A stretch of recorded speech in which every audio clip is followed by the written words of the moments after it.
importancia global que ha causado epidemias y pandemias en distintas épocas. Aquí podemos ver ya el uso de barbijos cuando la pandemia de la gripe española, las situaciones que se presentaban muy típicas de aquella época. Se han producido 3 grandes pandemias de influenza en el mundo. La primera de 1918-1919, que se llamó influenza española o gripe española, de millones de muertes. La segunda en 1957 al norte de China, 2 millones de muertes. Y la tercera pandemia en 1968, conocida como influenza asiática, con 1 millón de víctimas.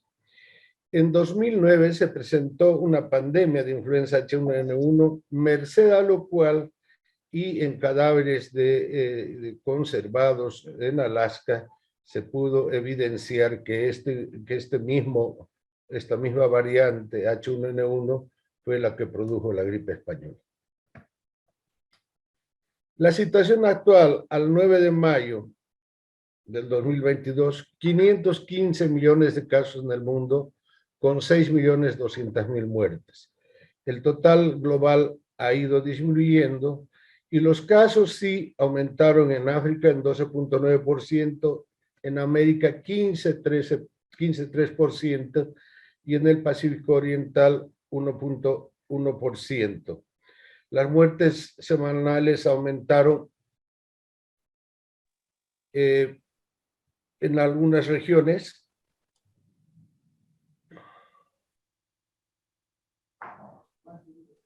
y se han presentado 3.630.510 en la semana 18 del 1 de mayo de 2002 al 7 de mayo de 2022, con una disminución o reducción de 9.3% en comparación con la semana 17, del 24 de abril de 2022 al 30 de abril de 2022.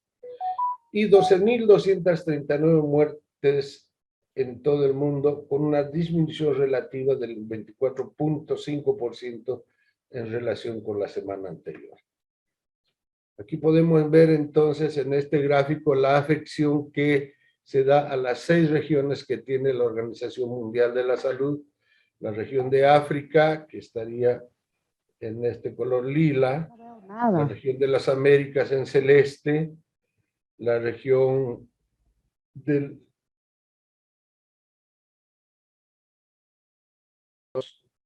todas las regiones de la Organización Mundial de la Salud.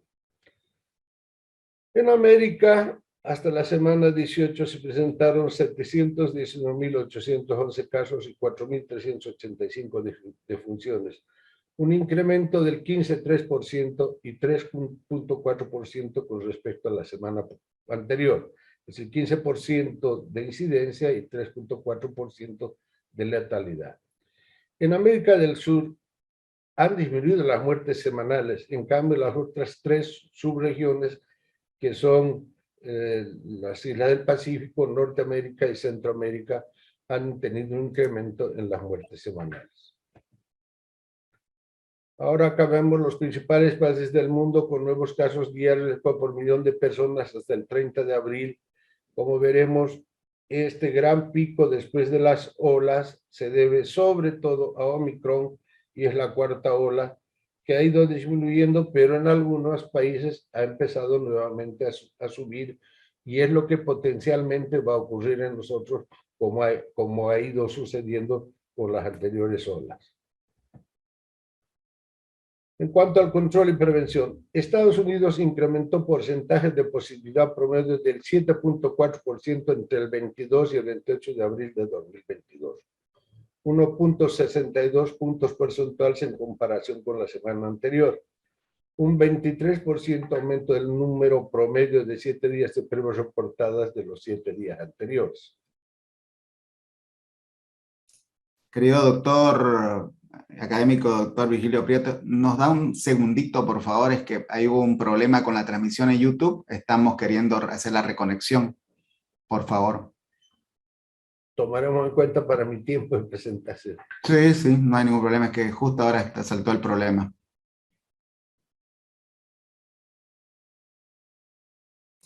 Ya, disculpe, doctor Vigilio Prieto, por favor, si puede continuar con su presentación. No me abre ahora la pantalla. Estamos viendo su presentación. Ya.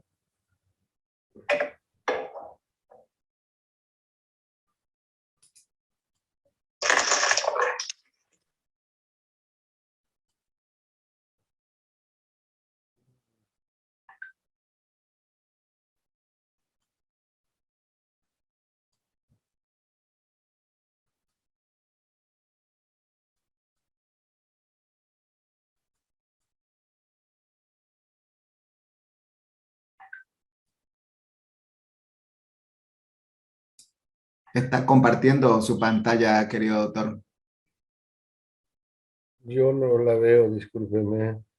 Si quiere, deje de compartir y vuélvalo a compartir, no hay ningún problema. Eso, y ahora compártala de nuevo por ahí se le activa.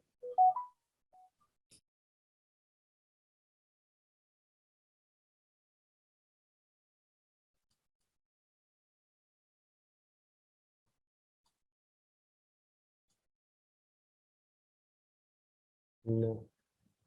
En cuanto le pongo pantalla, se corta.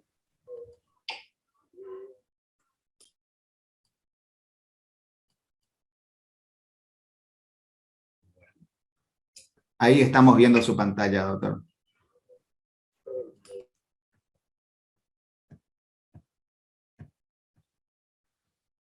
Muy bien, entonces estábamos viendo el tema de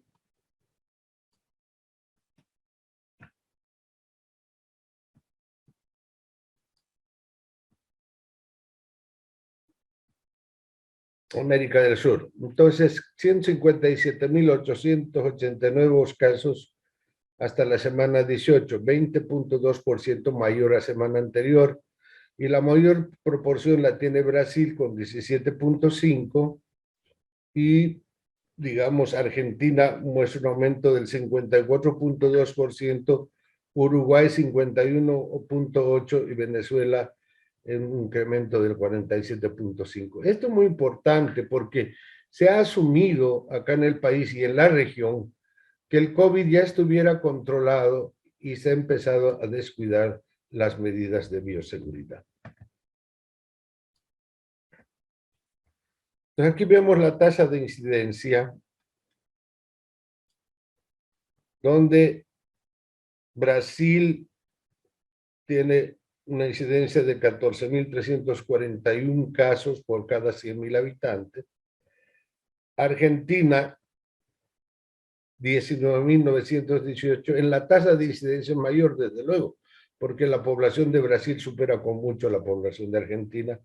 Y Uruguay, que tiene apenas 3,5 millones de habitantes, tiene una tasa de incidencia más alta. Nosotros estamos, digamos, en la proporción, en el sexto lugar de la ocurrencia de casos con la tasa de incidencia.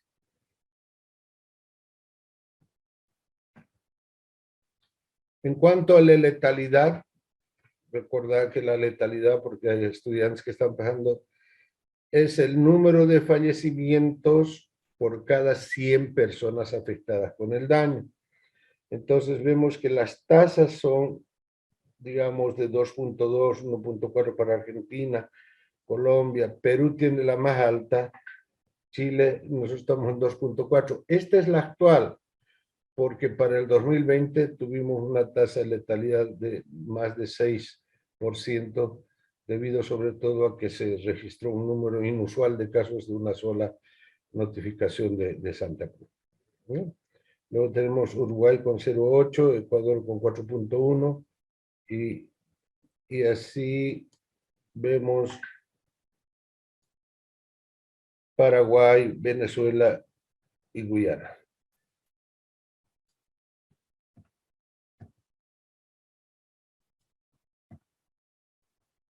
En cuanto al reporte que se hace del ministerio, esto es al 16 de mayo, ¿no?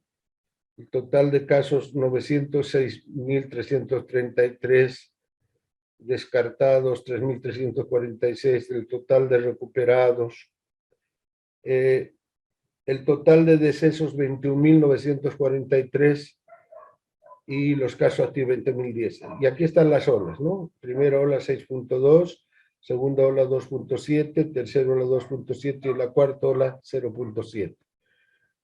Bien.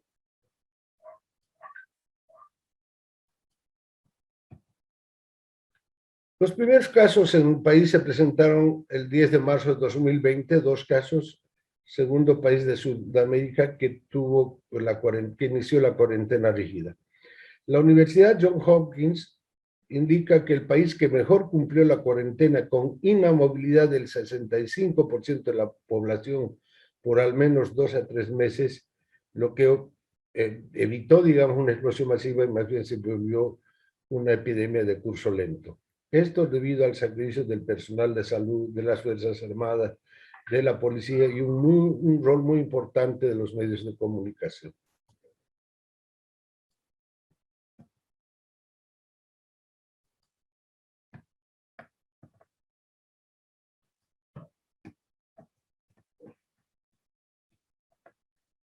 Teniendo problemas con el...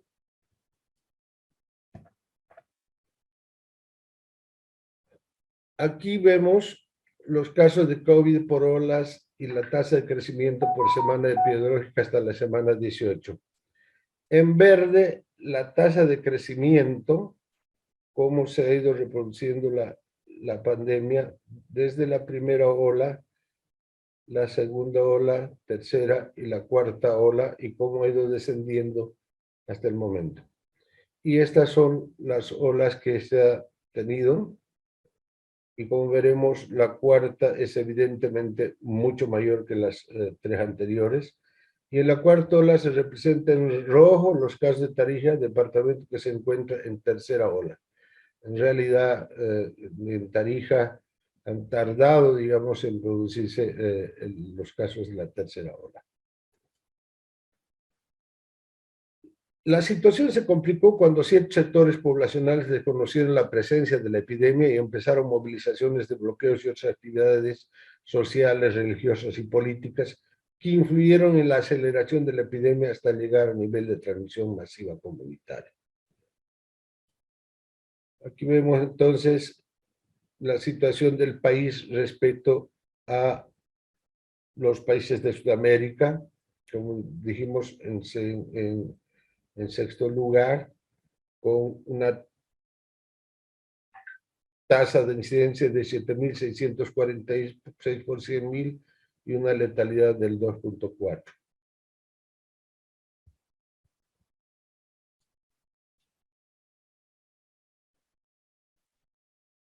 Aquí podemos ver los casos positivos de COVID por olas y la semana epidemiológica desde su inicio hasta la semana 17 de la gestión 2022 en el departamento de Santa Cruz.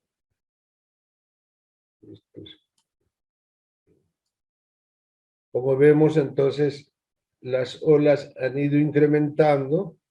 La primera ola es la más baja, le sigue la tercera, siendo la segunda más alta que las dos, y la cuarta cuadruplica el total de todas las olas anteriores.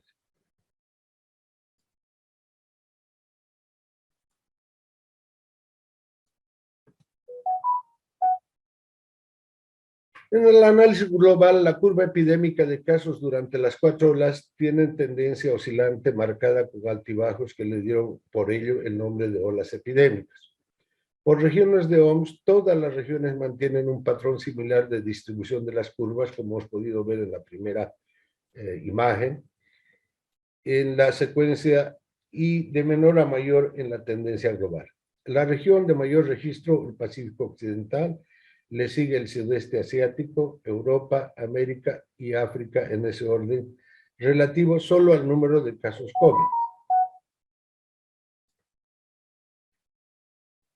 El orden de frecuencia de la primera ola es la más baja de la tercera, siendo la segunda la que hasta antes de la cuarta ola tenía el mayor registro de casos y esta la que marcadamente cuadruplica la tendencia global de las tres anteriores.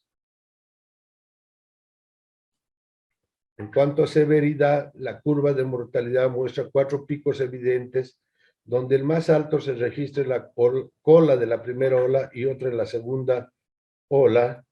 Sin embargo, al momento la curva de mortalidad muestra un descenso importante en todas las regiones. Circulación de nuevas variantes.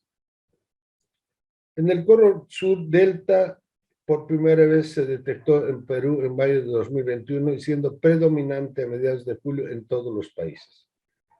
Omicron, primero en la subregión el 22 de noviembre de 2021 en Colombia, después de reemplazar a Delta. Omicron ha predominado detectándose en 4.371 muestras, 99.82%, durante las últimas 8 semanas de datos disponibles, del 27 de febrero al 23 de abril.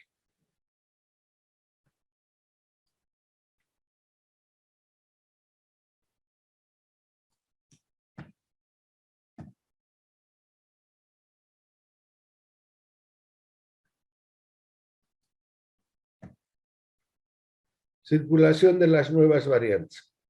Primera detección de Omicron con sus sublinajes BA1, mayoría el 97.8% de secuencias, sublinajes BA2 2.3%, 3 muestras de BA3 detectado y B4 y B5 no han sido detectados todavía en América. La proporción de secuencias BA1 y sublinajes BA1 ha ido disminuyendo durante las últimas 8 semanas y en BA2 los sublinajes BA2 han ido aumentando durante el mismo periodo de tiempo.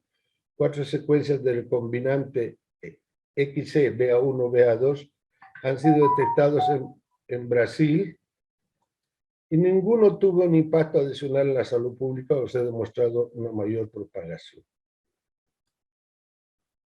En cuanto a vacunación, la inmunización con vacuna es la forma más efectiva de prevención y control de enfermedades transmisibles. En el caso específico de COVID-19, esta previene sobre todo las formas graves y la letalidad, situación que comprobamos en un estudio realizado por la Unidad de Información en Salud del Servicio Departamental de Salud y la Cátedra de Salud Pública de la Facultad de Ciencias de la Salud Humana de la Universidad Autónoma Gabriel N. Moreno. Aquí vemos algunos resultados, ¿no? Total y porcentaje de fallecidos confirmados con al menos una dosis de vacuna anti-COVID-19 en Santa Cruz. Entonces, vemos aquí que los vacunados, el 14%, son fallecidos, pero el 86% de los fallecidos eran no vacunados. Y aquí porcentaje con esquema completo y una dosis. Con esquema completo, 144 y con una sola dosis 354, con un porcentaje del 70%, lo que demuestra la eficacia de la vacuna en cuanto a la prevención de la letalidad.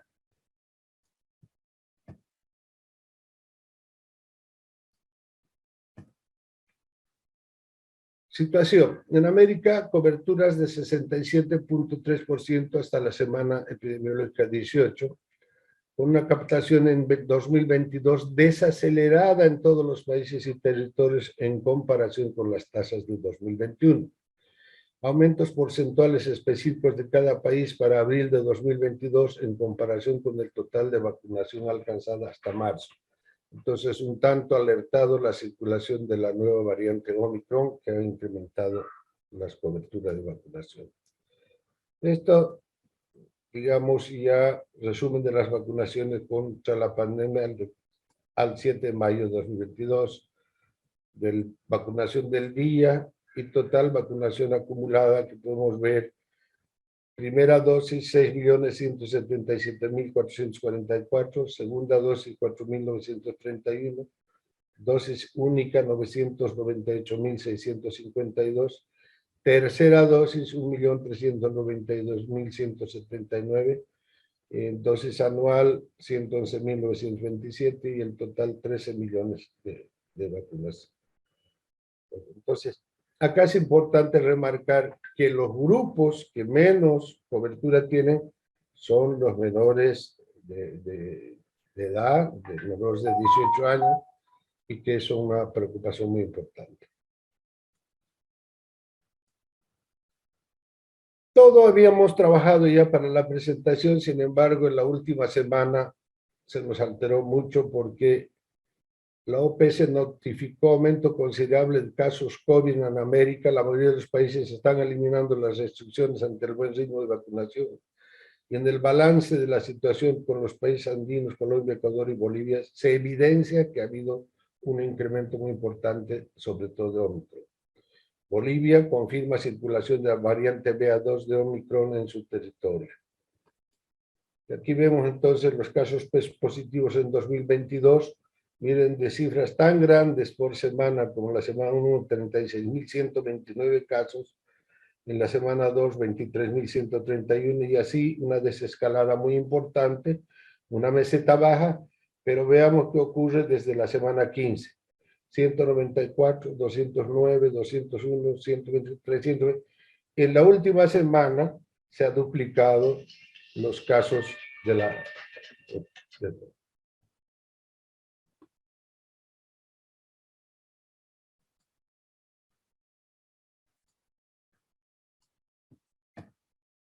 Última semana, 16 de mayo de 2022. El ministro de Salud de Bolivia confirmó este lunes que variante BA2 de Omicron circula en territorio boliviano e hizo un llamado a aumentar los porcentajes de vacunación contra COVID-19. Hemos detectado en el país la variante BA2 de Omicron, muestras que han sido detectadas en los departamentos de Cochabamba, La Paz y Santa Cruz. En su audio en los medios de La Paz. La última semana total 718 casos, 331 más que los 7 días previos, un incremento del 86%. Conclusiones. La incidencia disminuye en los continentes, pero recrudece en algunas regiones con fluctuaciones diferentes. La gravedad del daño marcada por la letalidad disminuye drásticamente en el global. Sin embargo, al igual que la incidencia, recrudece en algunas regiones, sobre todo en África y Norteamérica, a expensas de Estados Unidos. Todas las variantes han llegado a nuestro continente y región sin excepción alguna, afectando a todas las subregiones. La vacuna previene las formas graves y la letalidad en porcentaje elevado. Se mantienen tasas bajas con marcada disminución en el último periodo. Las personas que están más expuestas al riesgo de morir son no vacunados, con enfermedad de base y no vacunados o con una sola dosis. Recomendaciones. No suspender las medidas de bioseguridad porque resulta un riesgo muy importante que podría tener un impacto negativo en las acciones de control desarrolladas hasta el momento. Lograr cifras de vacunación altas, buscando una cifra de cobertura útil de protección comunitaria, de masa o de rebaño. Extremar recursos para vacunar a los grupos de mayor riesgo. En esto me refiero sobre todo a unos grupos sociales que son parte del gobierno mismo y las sectas religiosas que lastimosamente no se vacunan y se reúnen masivamente. Informar a la población sobre la situación real a nivel mundial para evitar la falsa sensación de seguridad que existe por la desescalada de la notificación. Muchas gracias.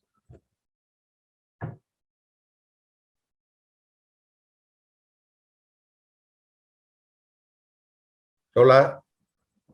Muchas gracias, académico doctor Virgilio Prieto, por su presentación. Puede dejar de compartir si gusta, por favor. Y aprovechamos para pedir disculpas a nuestra asistencia, ya que tuvimos problemas con la plataforma de YouTube y por eso es que no se está pudiendo transmitir en directo. Sin embargo, se está grabando toda el webinar para que luego también lo podamos colgar. Como segundo tema o como segunda ponencia el día de hoy, tengo el privilegio de poder dirigirme a ustedes con un tema que es complicaciones cardiovasculares, sobre todo cardíacas, relacionadas con el COVID-19 o la COVID-19. Así que enseguida les comparto mi presentación. Y simplemente como un tema ya rutinario, si me pueden confirmar si se está viendo. Sí, se puede ver. Sí, sí. Bien, muchísimas gracias. Ok. Esto ya estamos casi cansados de verlo durante ya estos más de 2 años, ¿no? Que eran la curva de evolución de la enfermedad con la etapa virémica y las posibles evoluciones o hacia los destinos a los que nos podía llevar la enfermedad, ¿no?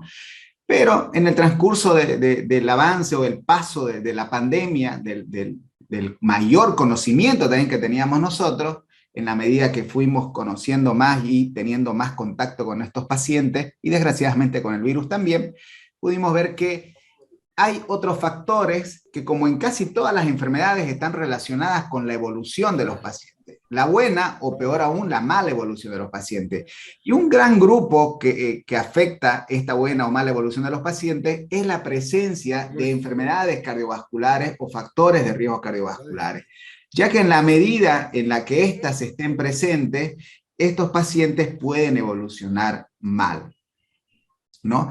Aquí tenemos los diferentes mecanismos a través de los cuales, que no es parte de con motivo de la presentación, pero son los diferentes mecanismos a través de los cuales, por procesos inflamatorios, sea a nivel del miocardio o a nivel sistémico o a nivel del endotelio vascular, nosotros vamos a llegar a un daño miocárdico, ¿no? Y este daño miocárdico, si se perpetúa en el tiempo, nos puede llevar a lo que es la insuficiencia cardíaca, que es lo que mucho en cardiología hoy se habla de que va a ser la nueva ola o la ola post-pandémica, ¿no? Cuando termine... Hola. ¿Me escucha? Sí, se escucha. Perfecto, gracias. Escucha. Entonces tenemos lo que va a venir a ser la ola post-pandémica, que es la ola de insuficiencia cardíaca, a lo cual deberíamos estar preparándonos todos, ¿no? Y bueno, también pudimos hacer uso de diferentes biomarcadores, muchos de ellos ya conocidos dentro de la cardiología, utilizados para situaciones o patologías particulares, como es la troponina dirigido básicamente al infarto, el dímero D en caso de tromboembolismo, el NT y sus variantes en el caso de insuficiencia cardíaca y así sucesivamente, pero que durante la época de la pandemia, durante la época o la etapa de la enfermedad, también nos sirvieron como marcadores de riesgo y bueno, nos permitió, y en este caso una apreciación muy sesgada, ya que yo soy... Una apreciación muy sesgada, ya que yo soy hemodinamista, para mí nos permitió hacer una mayor comprensión de la troponina más allá del escenario del infarto. Pero nada. O sea, me parece que están todos los micrófonos encendidos. Y lo está... Está grabado. Para llevarlo a YouTube después. Que pase un link al YouTube y ya lo vemos después, ¿no? Bien,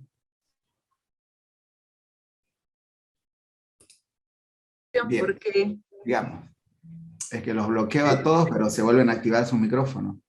Entonces, Carmencita. Entonces, les decía, desde mi posición muy sesgada, nos permitió hacer una mayor comprensión de uno de estos biomarcadores, que es la troponina, en un escenario que va más allá del infarto netamente, sino también en lo que ya en la cuarta definición universal de infarto se nos trata de hacer mucho énfasis, que es la injuria. Y durante esta pandemia se habló mucho de injuria miocárdica, ¿no? Antes de entrar a las complicaciones, que es el tema, nosotros tenemos que tener presente, como decíamos al inicio, que existen ciertas situaciones o ciertas enfermedades o comorbilidades cardiovasculares que modifican la evolución y el pronóstico de estos pacientes, ¿no? Entre ellos tenemos la hipertensión, la hiperlipidemia, diabetes, nuevamente la insuficiencia cardíaca, la presencia de miocardiopatías o arritmias, o los pacientes que se encuentran con trasplante cardíaco. Recuerden, al inicio era tanto el tema de la hipertensión y el uso de algunos medicamentos ARA2 que se prohibieron, que si la hipertensión realmente modificaba el pronóstico o simplemente era que los pacientes hipertensos al tener otras comorbilidades evolucionaban mal. Entonces dio mucho que hablar y todo esto se fue acomodando en el camino en la medida, les repito, cómo fuimos ganando más experiencia. Y aquí podemos ver algo muy interesante, no es el único virus que nos ha afectado o que nos ha golpeado a nivel cardiovascular. Y si agarramos los coronavirus, tampoco es el único coronavirus que nos ha golpeado a nivel del sistema cardiovascular, pero es por el impacto que tuvo al convertirse en una pandemia, del cual más estamos hablando o del cual más se ha hablado en la última época o en el último tiempo. Y nuevamente aquí tenemos todos los laboratorios, métodos complementarios que nos han sido útiles para evaluar a estos pacientes y para poder identificar ciertas situaciones que pueden ser o complicaciones o modificadores del pronóstico a nivel cardiovascular. Es más, si somos un poquito más exquisitos, a nivel cardíaco o muscular o miocárdico, ¿no? Porque todo ha girado básicamente en las miocardiopatías o las miocarditis, ¿no? Y aquí vemos cómo en diferentes estudios ya se fueron presentando injuria miocárdica aguda, se fueron presentando síndromes coronarios agudos, disfunción ventricular izquierda, insuficiencia cardíaca, arritmia. Es más, las arritmias, ¿quién que no ha tratado pacientes con insuficiencia cardíaca no ha visto que una gran mayoría, después de superar la enfermedad, presentan taquicardia por 1 o 2 meses, que con pequeñas dosis de beta bloqueantes? Ay, pierna, no aguanto, no sé dónde vas a ir. Que con pequeñas dosis de beta bloqueantes nosotros logramos controlar esa frecuencia, ¿no? Tenemos el gran grupo de patología y nuevamente aquí podemos ver y podemos apreciar cómo las diferentes series de trabajo nos permitieron evidenciar cómo ciertas complicaciones se hacían más frecuentes, como era la injuria miocárdica, y ahí les repito, nunca creo que se habló tanto de injuria miocárdica como en esta pandemia, y eso nos ha permitido entender más el rol o el papel que tiene la troponina, ¿no? Entonces vimos bastante injuria miocárdica, pacientes con arritmias cardíacas, insuficiencia cardíaca, y es lo que se nos va a venir más todavía, la insuficiencia cardíaca, y obviamente aquellos pacientes que evolucionaron mal pudieron haber llegado a presentar shock cardiogénico, ¿no? Incluso otros tipos de shock, pero nosotros obviamente sesgados a nivel cardiovascular, shock cardiogénico, o incluso en requerir asistencia ventricular, como es los dispositivos ECMO, ¿no? Entonces nosotros podemos ver cómo se encontraron anormalidades cardiovasculares evaluados o identificados a través de la elevación de la troponina, que es injuria miocárdica, ¿no? Se repite varias veces, injuria miocárdica, injuria miocárdica, injuria miocárdica, insuficiencia cardíaca y arritmias cardíacas. Entonces, estas son las patologías o estos son los escenarios o el punto al cual desencadenan estas complicaciones, y tenemos a las arritmias, las injurias miocárdicas, las pericarditis, los derrames pericárdicos, los diferentes síndromes coronarios agudos, la insuficiencia cardíaca, el shock cardiogénico y la enfermedad tromboembólica venosa o el tromboembolismo pulmonar. Y muy interesante es que también pudimos encontrar cuál es el promedio de tiempo en el cual se pueden desarrollar o se pueden presentar estas enfermedades, y pudimos observar que en promedio entre los 10 y los 17 días, hoy es entre los 15 y los 21 días, que es el promedio de tiempo en el cual los pacientes que cursan con COVID-19 desarrollan o presentan complicaciones cardiovasculares. Nuevamente aquí podemos evidenciar cómo en los pacientes que están más graves, en estado más severo, más crítico, todos los marcadores o los biomarcadores que evalúan el territorio cardiovascular van a estar presentes, y dentro de ellos el más común o el más utilizado, porque ya lo conocíamos bastante, la troponina. Y en esta imagen podemos ver muy claramente cómo en la medida en la cual la presencia, la injuria miocárdica se hace más prevalente mientras peor está el paciente. Mientras más crítica es la enfermedad, mientras más severa es la condición del paciente, mayor injuria miocárdica vamos a tener. ¿Y cómo lo podemos ver de otra forma? En la medida en la que la troponina se va a elevar mucho más, mayor va a ser la mortalidad. Y esto fuera de la pandemia ya lo veíamos en los infartos, ya lo veíamos en el uso de los marcadores como la troponina. Entonces, a medida que mayor troponina tenemos, que nos está hablando de injuria miocárdica, mayor será la mortalidad de los pacientes con COVID-19. ¿No? Nuevamente aquí tenemos cómo la mortalidad se va incrementando en la medida en la cual los pacientes presentan elevación por encima del percentil 99 de los valores de troponina. Y miren acá, pacientes en la barra azul podemos ver la presencia de injuria miocárdica, ¿no? Y en la barra roja los pacientes que no tienen injuria miocárdica. E independientemente del grupo de estudio, en la medida en que la injuria miocárdica está presente, la mortalidad es mayor. Lo mismo pasa con el distrés respiratorio, es mayor, requerimiento de ventilación mecánica es mayor, y desde luego la presencia de arritmias fatales como la taquicardia ventricular o la fibrilación ventricular va a ser mayor en la medida en que tengamos presencia de injuria miocárdica. Y uno diría, esto tiene sentido lógico, ¿no? Si tenemos una agresión, si tenemos un daño o una repercusión a nivel del miocardio, pues obviamente pueden presentarse complicaciones a nivel cardiovascular, entre ellas las arritmias, las miocarditis, miocardiopatías o incluso la muerte, como vemos acá. Simplemente para recordar cómo la injuria miocárdica se puede dividir una vez que nosotros agregamos un componente clínico en los síndromes coronarios crónicos, los síndromes coronarios agudos, y todos ellos comparten ciertas características en común, como son los procesos inflamatorios activos, y que es parte de lo que deja la enfermedad. Aún no nos ponemos de acuerdo, 6 meses a 1 año es el promedio que se está manejando actualmente, que es la etapa en la cual el paciente queda vulnerable. Ya hace bastantes meses atrás, cuando ya conocimos un poco más sobre esta enfermedad, ya los pacientes que venían con síndrome coronario agudo se los fue tratando, se los fue manejando de la misma forma que cualquier paciente con síndrome coronario agudo sin COVID. Al inicio, si ustedes recuerdan, era un manejo diferente, ¿no? Se hablaba de que no se debe colocar stent, que no se debe hacer angioplastia, que estos pacientes por la alta carga trombótica deberían realizarse fibrinolíticos o anticoagular, pero a la medida que fuimos aprendiendo más, se lo fue tratando tal cual cualquier síndrome coronario agudo, ¿no? Entonces, es parte de la evolución y se lo maneja hoy como con la única diferencia de las medidas de bioseguridad para el personal de salud que está involucrado en la sala de cateterismo. El manejo del paciente es el mismo.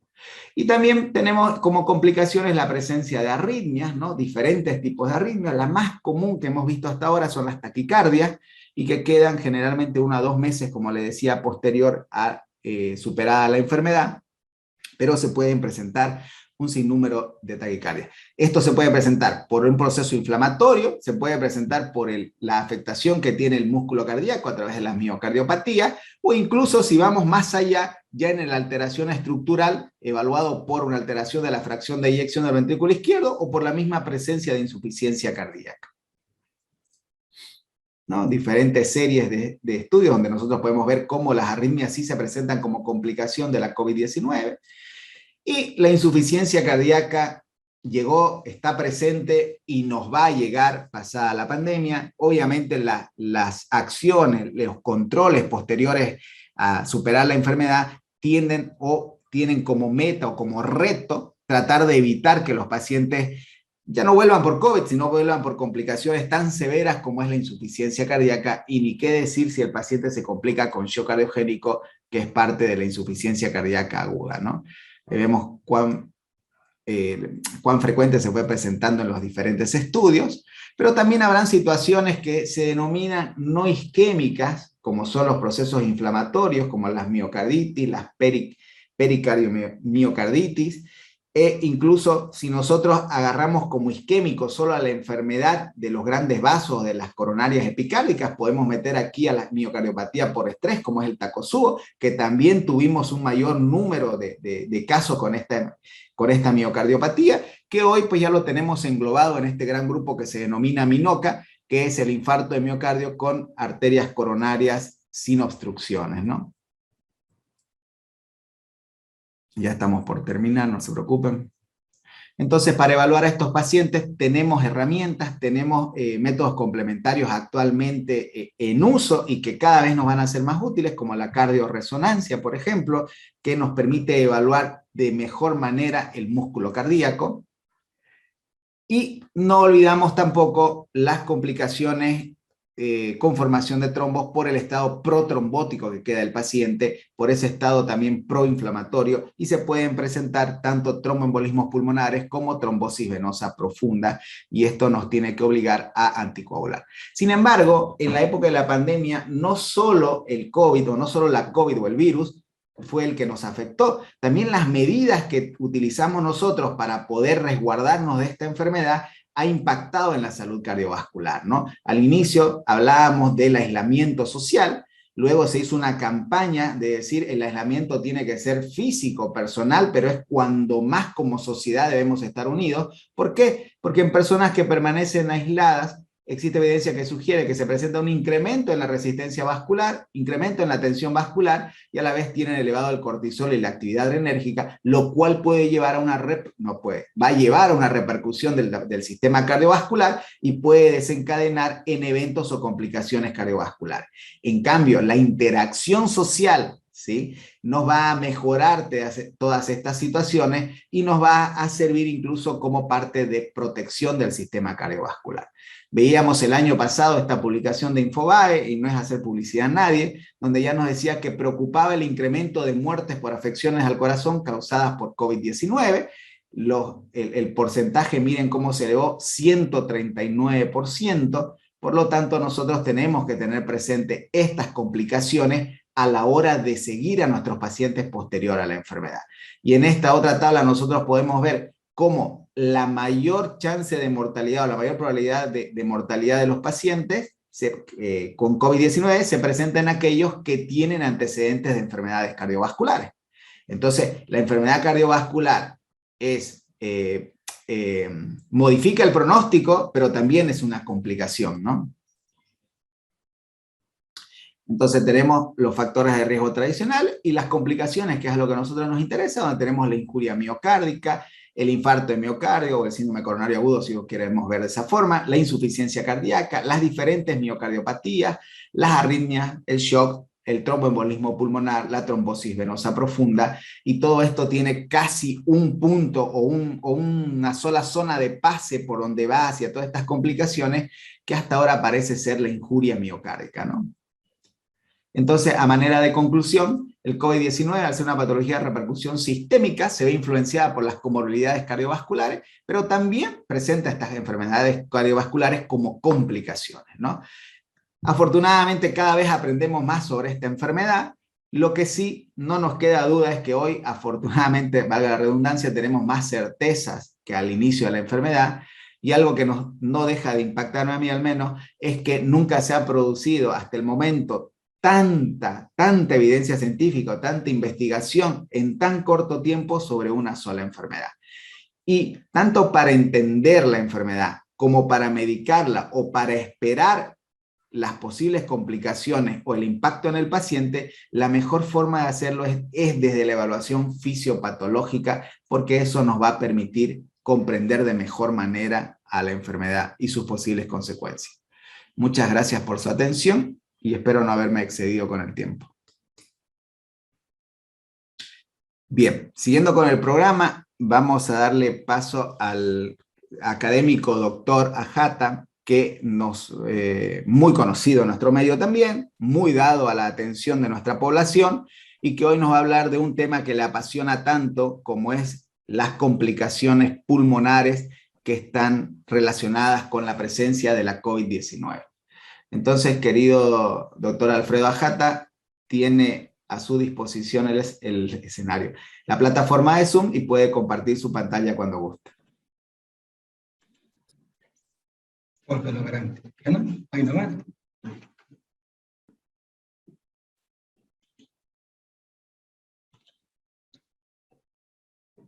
Ya, déjala ahí.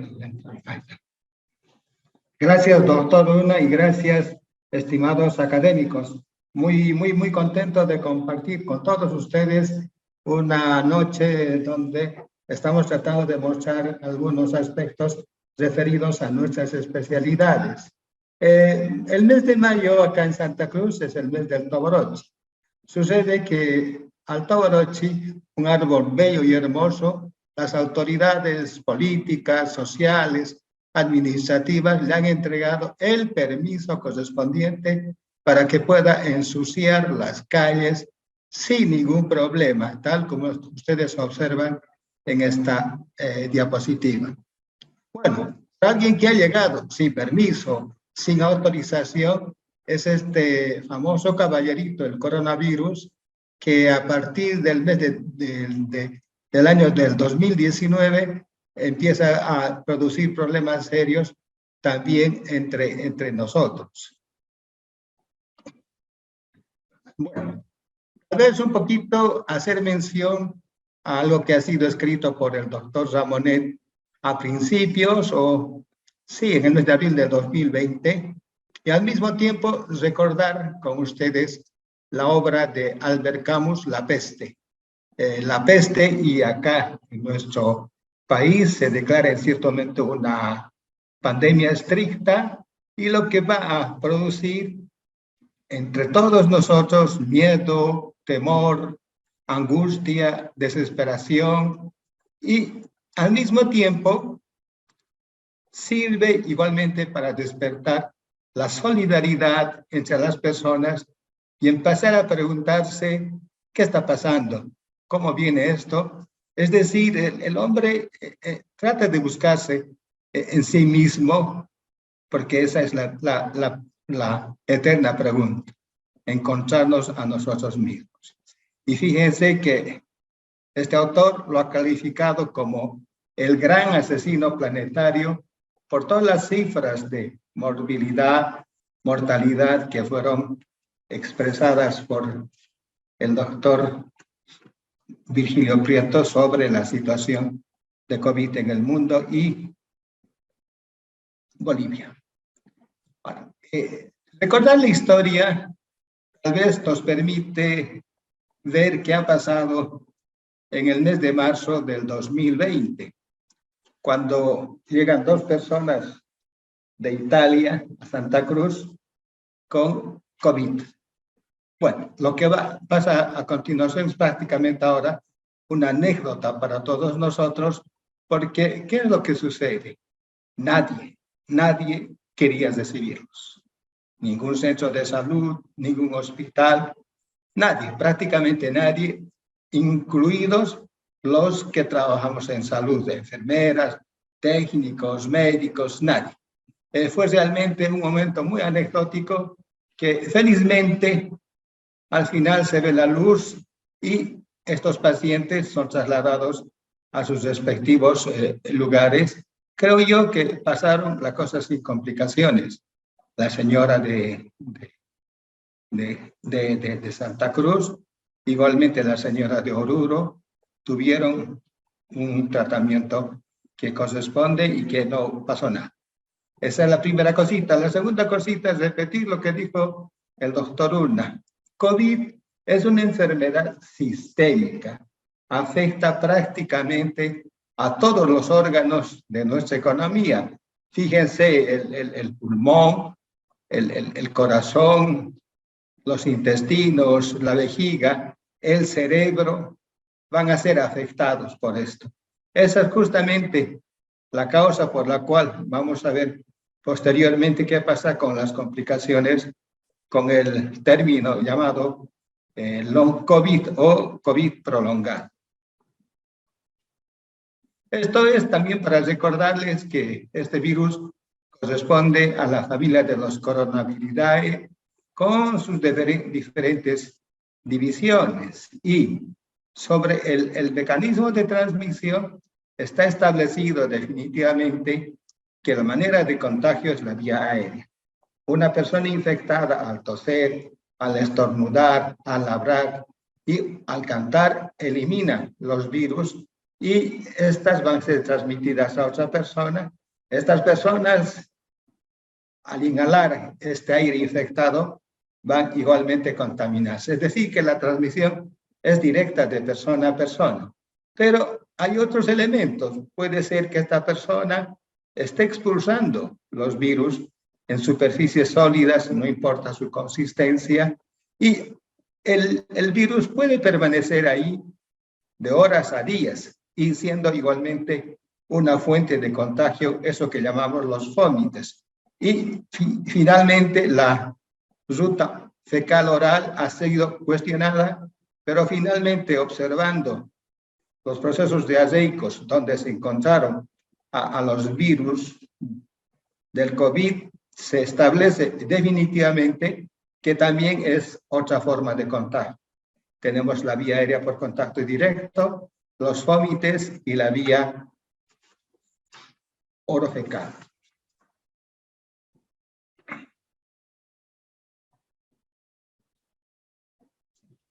En relación al hábitat natural del coronavirus o de los virus, está ya establecido que son los murciélagos los que van a ser el huésped de origen de este virus. El murciélago, que si nosotros recordamos las 3 pandemias, la del 2002, donde la conocimos con el síndrome de agudos respiratorio severo, la del 2012, el síndrome del Oriente Medio, ellas tenían un agente que intermediario. En el caso del SARS, por ejemplo, se ha visto que es la palma de civeta, que es un mamífero del tamaño de un gato, que es el que se acomoda y el que va a ser el intermediario para transmitir esta enfermedad. Los camellos son los intermediarios para el síndrome del Oriente Medio. Y finalmente, en relación al SARS-CoV-19, es una transmisión directa, no existe intermediario. Acá tenemos otros subtipos de virus llamados benignos. Estos virus son los causantes de infecciones respiratorias altas, principalmente en niños, llámese gripe, resfriado, y que generalmente solo merece un tratamiento sintomático, tal cual se observa normalmente en estos pacientes según lo indicado por los textos. Y acá está justamente el coronavirus con sus diferentes componentes. De una parte tenemos la proteína M de envoltura, tenemos la nucleoproteína, tenemos la proteína E igualmente, y finalmente la proteína de la espícula. Esos son los 4 componentes que forman parte de este virus, y justamente estas espigas son los que van a justificar el nombre de corona, tal cual se observa en las fotografías con microscopio electrónico. Una pequeña consideración en relación a los diferentes exámenes de laboratorio. La prueba de oro es el PCR, es reversa transcriptasa en tiempo real. Esta permite detectar una pequeña porción de la molécula de ARN y por el método de amplificación de esa molécula, mediante biología molecular, vamos a poder detectar la presencia del virus del RNA. Es justamente por eso que es el método ideal para el diagnóstico. Luego tenemos los antígenos, es decir, son los exámenes que también se realizan para la detección rápida del antígeno, cuyo resultado lo tenemos en unos 30 minutos. Este examen tiene, a diferencia del PCR, un poquito menos de sensibilidad y especificidad. Esa es la razón por la cual podemos considerarlo, pero siempre tomando en cuenta que el examen de oro es este. En relación a los anticuerpos, la inmunoglobulina M y la inmunoglobulina G no tiene valor diagnóstico. Está establecido por diferentes textos que ellas no nos van a ayudar en el diagnóstico.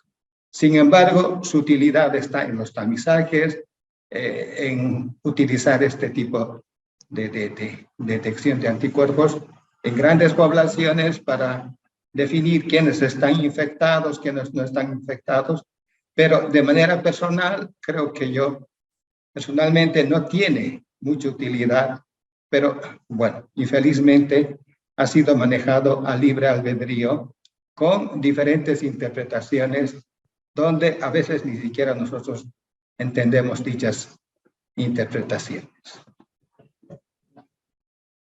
Un breve recuerdo de lo que pasa con el coronavirus para penetrar a la célula.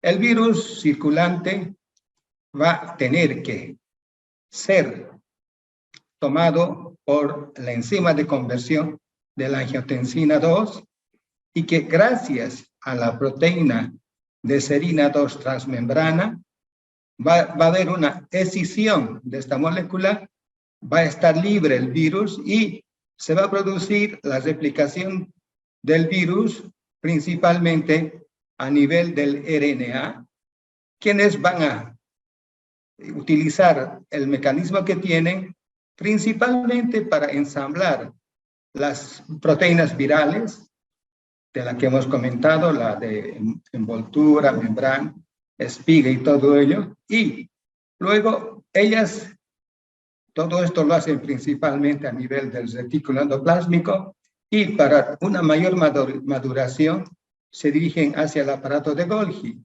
Y en el aparato de Golgi, ellas van a madurar completamente formando los viriones.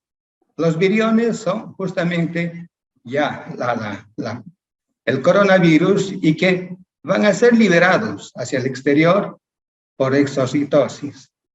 Infelizmente, todo este proceso supone la muerte celular. Entonces, esta división, que es en gran escala, va a ir pues reduciendo de a poco la capacidad de vida, principalmente de los neumocitos y igualmente en otros órganos que pueden estar afectados por este virus. Esto ya lo hemos hablado. Acá está la actividad viral. Esto prácticamente es una diapositiva que ha comenzado a circular desde inicios de la pandemia. Pueden ver que acá tenemos 3 etapas. La de infección temprana, donde hay una gran actividad viral, la fase pulmonar con la fase pulmonar leve, la fase pulmonar complicada y el estado hiperinflamatorio. Actualmente se aconseja utilizar los antivirales ya nomás en cuanto se ha hecho el diagnóstico, porque en estos antivirales que actualmente tenemos está el molnupiravir, que inhibe la replicación de los coronavirus y durante 5 días a la dosis de 2 tabletas cada 12 horas va a tener una buena acción. Aparte de ello, existen también otras drogas como el remdesivir y otros antivirales que se está aconsejando actuar tempranamente en este momento. Luego tenemos estas otras fases, el estado hiperinflamatorio, que prácticamente corresponde a lo que conocemos como tormenta de citoquinas. La liberación de la interleuquina y otras citoquinas va a producir un proceso inflamatorio tan intenso, con hipercoagulabilidad, produciendo una lesión a nivel de endotelios, produciendo una lesión a nivel del mismo tejido pulmonar.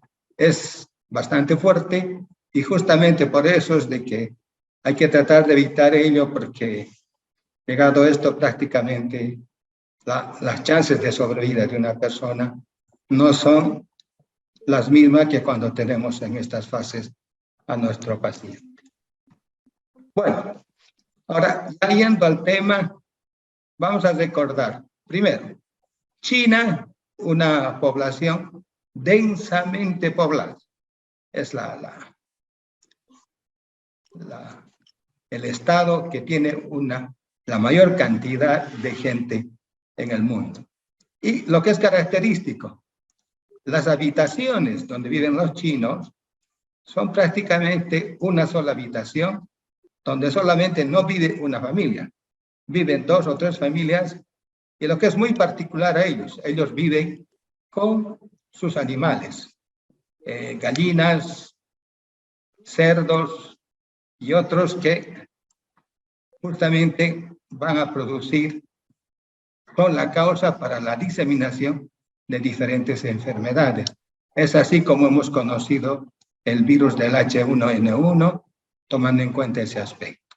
Ahora, ellos son un país muy rico, con una alta tecnología de punta, y eso hace que gracias al sistema informático que tienen, hayan prácticamente seguido desde un principio a todos los pacientes, y fíjense que hasta febrero ellos habían encontrado 72.314 casos, y de los cuales los confirmados son 44.000 415. Ahora, esto es muy importante porque nosotros todavía estamos considerando, igualmente la literatura, este aspecto de la enfermedad. Es decir, que los pacientes, según lo que se ha observado en este estudio y en otros que van a confirmar justamente esto, es que estos pacientes tienen una forma leve. Son pacientes prácticamente asintomáticos, no tienen síntomas.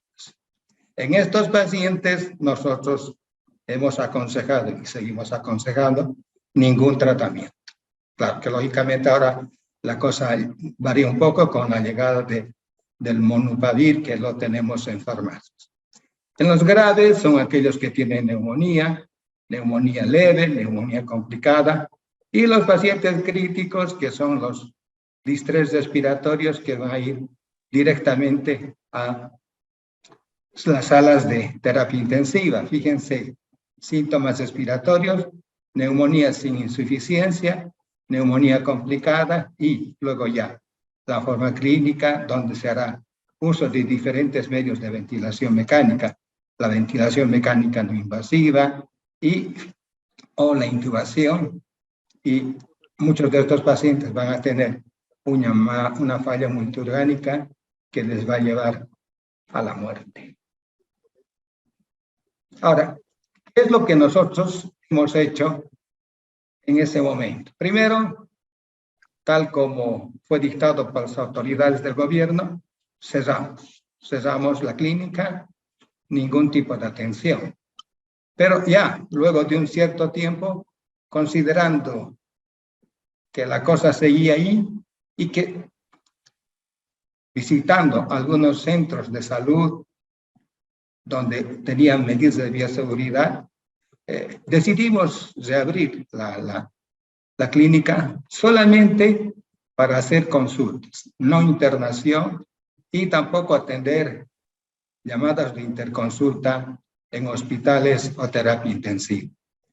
Este trabajo fue iniciado el 15 de junio hasta septiembre del 2020.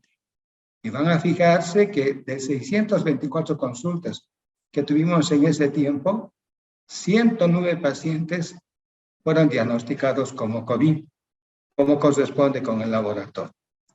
De estos pacientes, 66 son leves o asintomáticos, el 60%.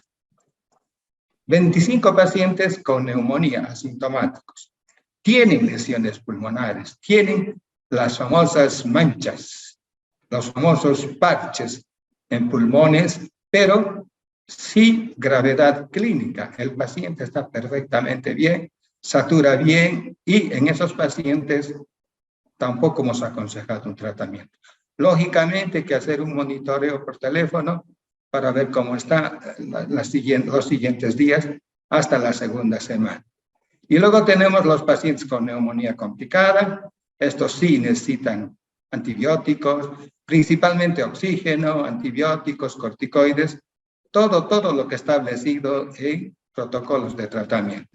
Y los pacientes críticos los hemos derivado a hospitales de tercer nivel porque no estábamos trabajando con este tipo de pacientes. Esa es un poquito la casuística que nosotros tuvimos en ese momento y fíjense, siempre hemos tenido problemas desde un inicio con la ivermectina. A nivel de anécdota, había publicado un pequeño trabajito sobre la ivermectina donde desaconsejaba su uso en ese momento. Y tuve una llamada de atención de un grupo de médicos que me dijeron que no era evidente lo que yo decía, que eso cura, que eso previene. Bueno, ese tipo de incidentes hemos ido observando.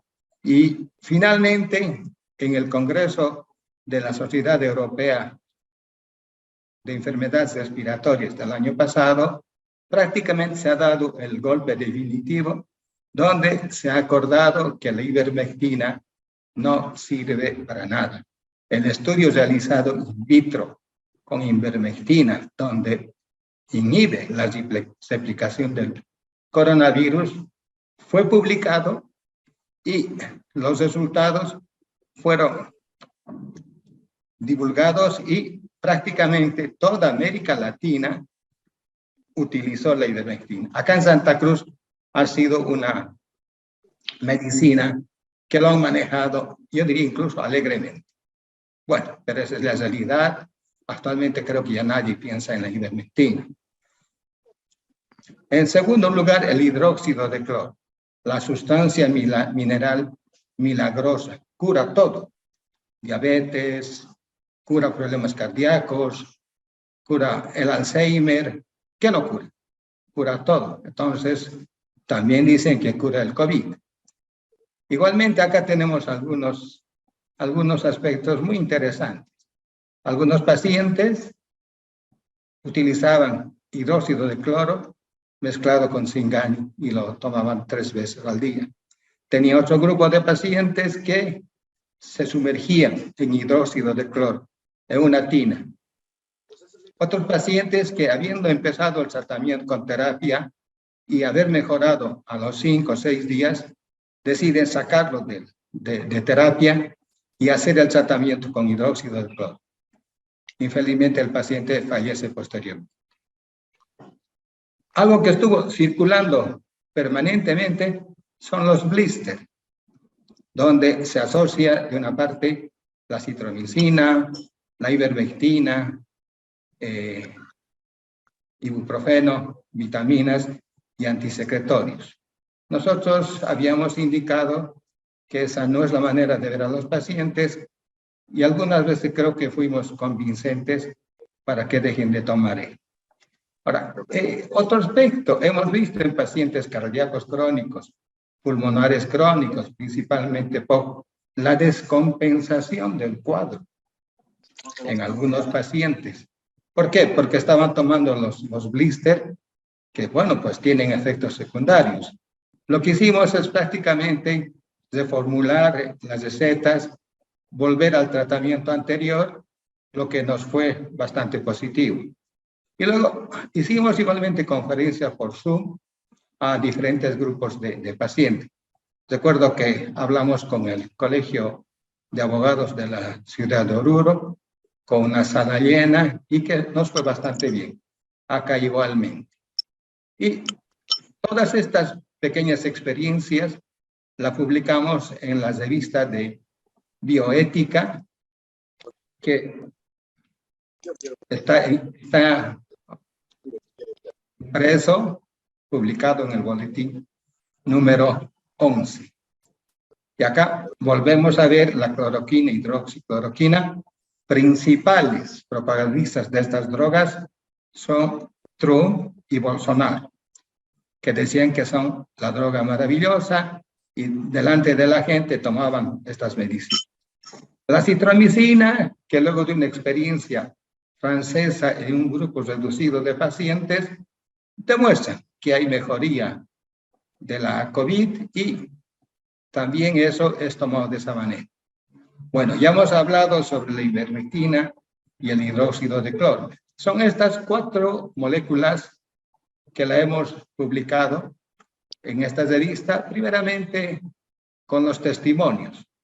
Los diferentes testimonios que hemos encontrado en las revistas y las que nosotros hemos sido testigos porque los pacientes venían y nos comentaban todo lo que había sucedido. Esos testimonios fueron comprobados, fueron confrontados con la literatura médica, medicina basada en pruebas, medicina basada en evidencia, donde prácticamente se niegan todos los efectos curativos de estas drogas. Creo que en ese momento también aparece un resumen de la Sociedad Europea de Problemas Respiratorios que hace hincapié en todo esto y de otras drogas, indicando que no es aconsejable su uso. Ahora, ¿qué es la bioética? La bioética es prácticamente la conjugación de la ética, el comportamiento nuestro con el humanismo, con las personas. Es algo que debemos rescatar porque creo yo que la tecnología, que cada vez es más avasallante, está olvidando que tenemos pacientes. Muchas veces llega un paciente a la consulta y lo primero que hace es mostrar una tomografía. Entonces tengo que decirle que no es así la cosa, que tenemos que empezar con un buen interrogatorio, con un buen examen clínico y luego recién ver los exámenes que tiene. Pero las tomografías son pues un elemento interesante, pero creo yo que ha sido objeto de abuso. Doctora Jata, le quedan 2 minutos de presentación, Ya, por favor. el COVID prolongado. El COVID prolongado es básicamente los síntomas persistentes más allá de las 4 semanas.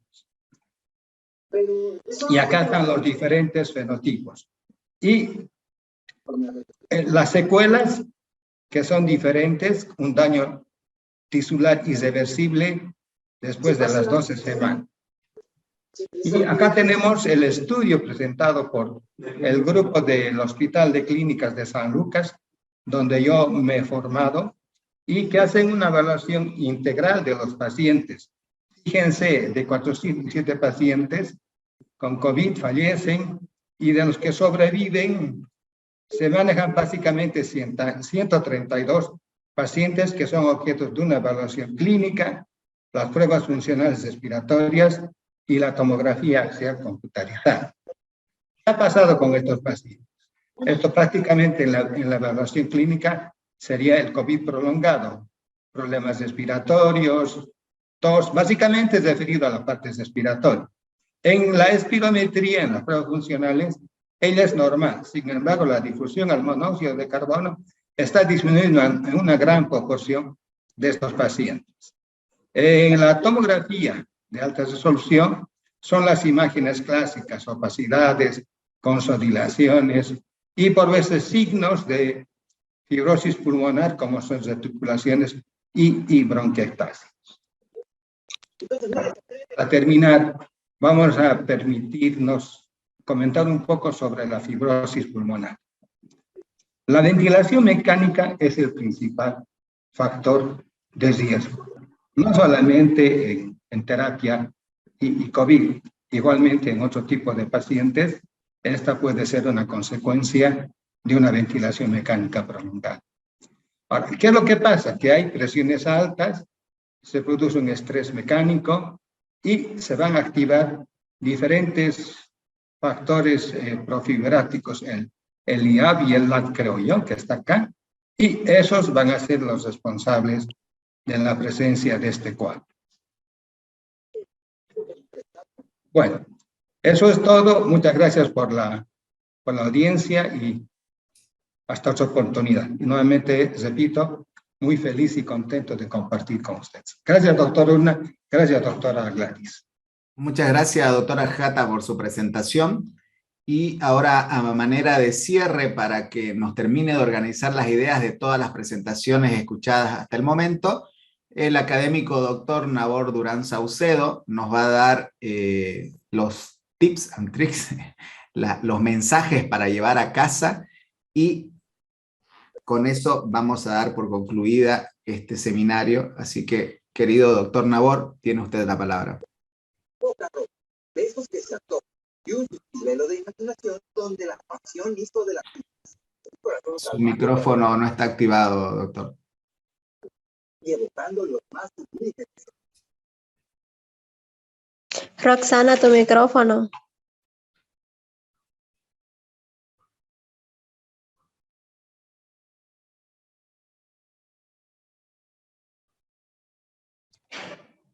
Ahora sí, doctor, lo escuchamos. Buenas noches, la verdad es que nos hemos extendido demasiado. Primero un saludo a la señora presidenta de la Academia Boliviana de Medicina, a los académicos, a la gente invitada. Manifestar simplemente que las exposiciones fueron interesantes, ¿no es cierto? Algunas tienen unos matices que podemos no compartir, pero en fin. Yo lo que quería manifestar en primer lugar es lo siguiente. No sé si las tienen las láminas ahí, pero para hacerlo bastante corto, no voy a repetir las mismas cosas que dijeron los anteriores expositores, pero indudablemente que nuestro país tuvo una situación terriblemente pobre en cuanto a las instituciones, tanto públicas como privadas, en la parte de internación como la de terapia intensiva, terapia intermedia, donde muchísimos pacientes no llegaban a hacer un una consulta médica, a ser internados, a ser estudiados, a hacer un diagnóstico precoz, una medicación certera y, por supuesto, aumentaron los casos de morbimortalidad, donde mucha gente murió, inclusive al entrar a los hospitales, en los lugares, en las ambulancias, en taxis, en la casa, y también hay muchos que murieron en el campo, en la parte periférica, que no se tiene en consideración, ¿no es cierto?, que fueron enterrados, según algunos casos que yo conozco, en el patio o en terrenos aledaños. Entonces, esto produjo una gran cantidad de muertos, por un lado. El otro hecho que quiero destacar es cómo existe gente que no quiere entender que el COVID existe. Inclusive médicos que yo conozco que manifiestan que no existe el COVID.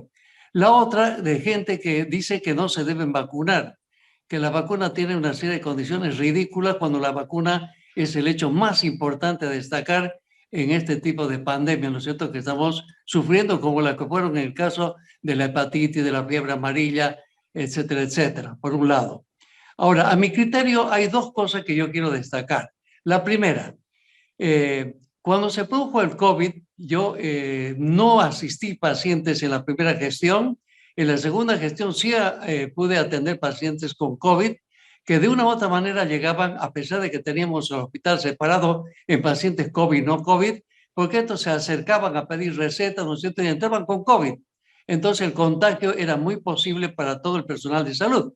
Eso fue la causa de que murieran tantos médicos, más de 200 en Bolivia, y no solamente personal médico, sino también bioquímicos, farmacéuticos, fisioterapeutas, enfermeras, etcétera, etcétera.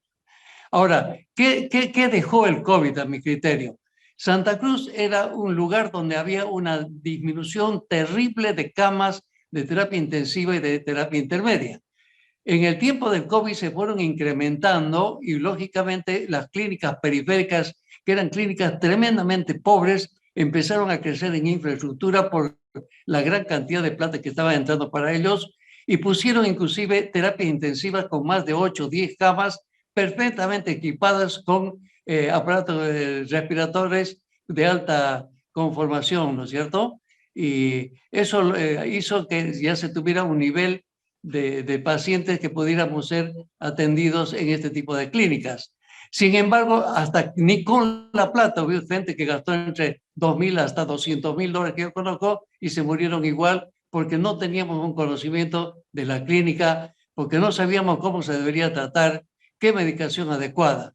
Pero sin embargo, en el caso de Santa Cruz, concretamente, que es lo que conozco, cualquier médico en este momento de una clínica periférica está en condiciones de tratar un COVID perfectamente y tiene todos los medios para hacerlo. Ahora, yo lo que quiero recomendar simplemente que no puede ser que una persona que no tenga o que tenga un masterado o lo que fuera sea capaz de decir cuáles son las políticas públicas de lo que se debe hacer con el COVID.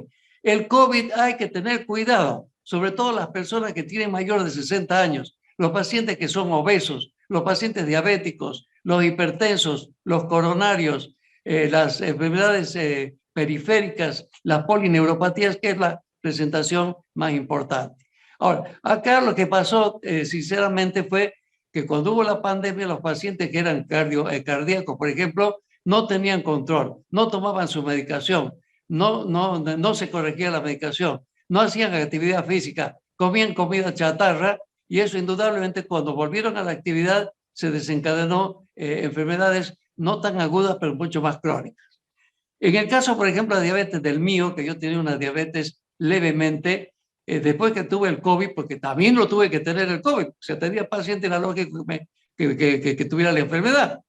Y llegué a tener hasta 420 de glicemia. Y desde ahí no puedo hasta la fecha lograr, a pesar de a veces de tratarme con insulina hipoglucemiante, porque este fue un recuerdo del COVID. La asociación de hipertensión con diabetes es la asociación más frecuente y las polineuropatías. Entonces, para terminar, simplemente decir que las políticas en cuanto al COVID no son políticas de política, son políticas médicas, deben ser hechas por médicos. El médico debe decir cuándo se debe suspender las maniobras de bioseguridad, pero nosotros debemos seguir utilizando el barbijo a muerte. No se debe atender ningún paciente que no tenga barbijo y guardar la distancia de 2 metros. Mire, yo estuve en la Argentina hace pocos días atrás, donde se observa que no se puede entrar a un lugar si no tienes barbijo, donde se observa que tienes que tener una distancia de 1,5 metros, 2, donde no pueden entrar más de 1 o 2 personas, salvo que vaya ya a un restaurante donde ya te puedes sacar. Esas son las cosas que yo quisiera que insistir en que el gobierno debería meterle mano dura a las personas, sobre todo del transporte y de los mercados que no obedecen con las medidas de bioseguridad. Gracias. Ya se habló de todo. Muchas gracias, querido académico doctor Nabor Durán, por la reflexión a la que nos lleva en base a la experiencia y a lo vivido durante la pandemia, ¿no? Y aprovechamos que usted tiene la última palabra para que pueda también darnos el cierre de este webinar. Y antes de ello también agradecer nuevamente a la académica doctora Gladys Bustamante, que es la presidente de la Academia Boliviana de Medicina, y a nuestros disertantes, al académico doctor Virgilio Prieto, al académico doctor Alfredo Ajata, y obviamente a usted, académico doctor Nabor Durán Saucedo. Así que lo dejo nuevamente con el micrófono para que pueda proceder con el cierre del webinar. Bueno, en primer lugar, saludar a la presidente de la Academia de Medicina, a todos los académicos, a la gente que está acá presente. Es un altísimo honor, indudablemente, participar en esta situación de un seminario virtual. Agradecemos la presencia de todos los que están escuchando esta charla y que sirva indudablemente para que la academia siga surgiendo como un elemento fundamental, dirigiendo la parte científica de todos los médicos y profesionales bolivianos. Agradecido a las autoridades, muchísimas gracias y les deseo una buena noche. Gracias. Buenas noches, estimados colegas. Gracias por su presencia y felicitaciones a todos los ponentes por un tema tan importante que vale la pena ser tocado permanentemente. Doctor Nabor Durán, su reflexión muy valiosa, y reitero los agradecimientos a todos los que han estado presentes en este seminario, pese a las limitaciones que hemos tenido con el canal YouTube, que esperamos no se vuelva a repetir. Muchas gracias nuevamente y felicitaciones a todos los ponentes. Buenas noches. Buenas noches. Buenas noches. Buenas noches, hasta luego.